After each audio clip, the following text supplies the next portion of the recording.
નમસ્કાર, ટીવી9 સમાચારો સાથે હું છું કોમલ। બાળકો માટેની કોરોના રસી માટે હજુ પણ રાહ જોવી પડશે। કેન્દ્રીય સ્વાસ્થ્ય મંત્રાલય હજુ પણ નિષ્ણાંતોના મત લઈ રહ્યા છે। 18 વર્ષથી ઓછી ઉંમરના બાળકોને રસી આપવા અંગે પરીક્ષણ ચાલી રહ્યું છે।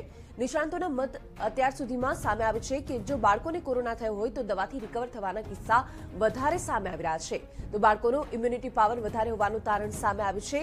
રસીની આડઅસર અંગે પણ હાલમાં કેન્દ્ર સ્તરે પરીક્ષણ ચાલી રહ્યું છે। ભારતીય કંપનીની રસી આવવામાં હજુ પણ 15 થી 20 દિવસનો સમય લાગે તેવી શક્યતા છે।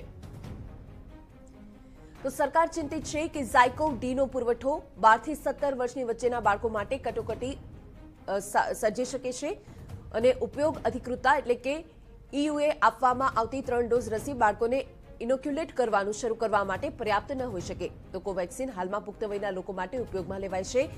તે પહેલાથી જ 2 થી 18 વર્ષના બાળકોમાં ઉપયોગ માટે ભલામણ કરવામાં આવી છે। જોકે ઈયુએ માટેની અંતિમ મંજૂરી ડીજીસીઆઈ પાસે બાકી છે। વધુ વિગતો સાથે અમારા સહયોગી કિંજલ મિશ્રા જોડાઈ ચૂક્યા છે। કિંજલ, બાળકોની વેક્સિન માટે હજુ પણ રાહ જોવી પડશે। जी बिल्कुल, केम के सरकार चिंतित पण छे कि जे बाळको छे बाळकोनो जे डोज होय छे ते अलग अलग प्रकारना होय छे। बाळकोનું રસીકરણ કરવામાં આવશે તેનું આયોજન તો કરવામાં આવી રહ્યું છે, પરંતુ ખાસ કરીને જો બાળકોની વાત કરવામાં આવે તો અત્યારે જે કેન્દ્રીય સ્વાસ્થ્ય મંત્રાલય છે તેના દ્વારા એક પરીક્ષણ પણ કરવામાં આવી રહ્યું છે। એક્સપર્ટ ઓપિનિયન પણ લેવામાં આવી રહ્યા છે કે બાળકો માટે જો વેક્સિન હોવી જોઈએ તો કેવા પ્રકારની વેક્સિન હોવી જોઈએ અને વેક્સિન આપવાથી કોઈ સાઇડ ઇફેક્ટ થાય છે કે નથી થતા, કેમ કે સામાન્ય સંજોગોમાં જોવા મળી રહ્યું છે કે જે બાળકોનું ઇમ્યુનિટી પાવર એટલે કે 17 વર્ષથી નીચે જે બાળકો છે તેમનું જે ઇમ્યુનિટી પાવર છે તે વધારે છે અને મોટા ભાગના કિસ્સા જેટલા પણ દેશભરમાં થયા છે તેમાં દવાથી રિકવર થતા હોય છે। તો વેક્સિનેશન બાદ શું બાળકોને કોઈ પ્રકારની સાઇડ ઇફેક્ટ થઈ શકે છે, નથી થઈ શકતી, તે અંગે ચર્ચા કરવામાં આવી રહી છે। તેની સાથે જ ભારતીય બાયોટેક કંપની છે કે જેની જે વેક્સિન છે તેને આવવામાં હજુ પણ 15 થી 20 દિવસ જેટલો સમય થઈ શકે છે। બીજી તરફ ઝાયકોવિડનો જે પુરવઠો છે જો તેને 12 થી 17 વર્ષના બાળકો વચ્ચે ઉપયોગ કરવામાં આવે તો પછી ક્યાંક વેક્સિનેશનનો બીજા ડોઝની માટેની એક કહી શકાય કે કટોકટી અથવા તો ક્રાઇસિસ છે તે ઊભી થઈ શકે છે। એની માટે કોવેક્સિન છે તે હાલમાં માત્ર પુખ્ત વયના લોકો માટે એટલે કે 18 વર્ષથી ઉપરના જે લોકો છે તેને આપવામાં આવશે। હાલમાં જે સંપૂર્ણ ડેટા છે કે વેક્સિનેશનનો ડેટા હોય કે ડીસીજીઆઈની મંજૂરી અપેક્ષિત જે વેક્સિન હોય તેની સમીક્ષા કરવામાં આવી રહી છે, પરંતુ એક તારણ પ્રમાણે નવેમ્બરના અંતમાં અથવા ડિસેમ્બરના પહેલા વીકમાં બાળકોને વેક્સિન માટેનો કોઈ નિર્ણય લઈ શકાય છે। હાલમાં તો આ નવેમ્બરના અંત સુધીમાં બાળકોને વેક્સિન આપવામાં નહીં આવે। જી કિંજલ, જે પરીક્ષણ ચાલી રહ્યું છે અને જે રસી આવશે 15 થી 20 દિવસ બાદ કદાચ રસી આવે તેવી શક્યતા છે, તેમાં કયા એજ ગ્રુપને કન્સિડર કરવામાં આવી છે? 16 વર્ષથી વધારે ઉંમરના કે પછી 16 વર્ષથી ઓછી ઉંમરના?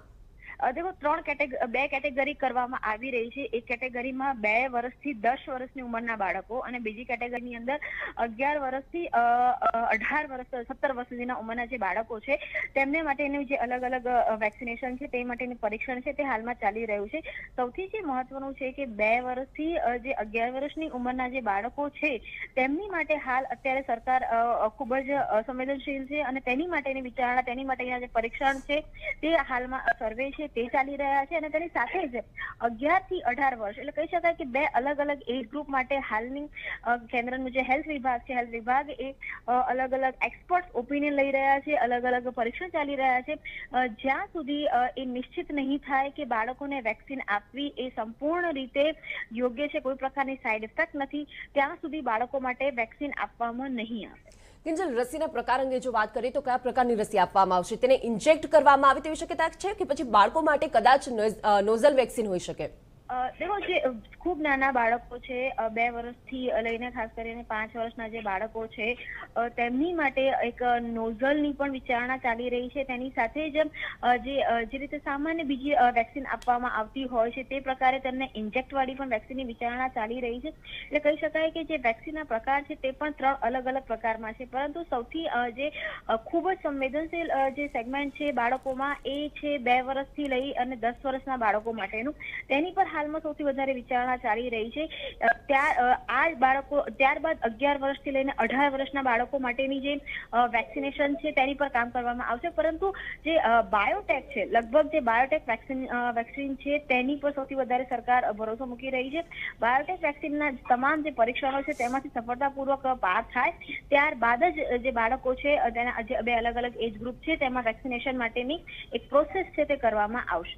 જી કિંજલ, આભાર સમગ્ર માહિતી બદલ. તો બાળકોનું ઇમ્યુનિટી પાવર વધારે હોવાનું સામે આવ્યું છે ને તેને જોતા હવે બાળકોને હજુ પણ કોરોના રસી માટે વધારે રાહ જોવી પડે તેવી શક્યતા.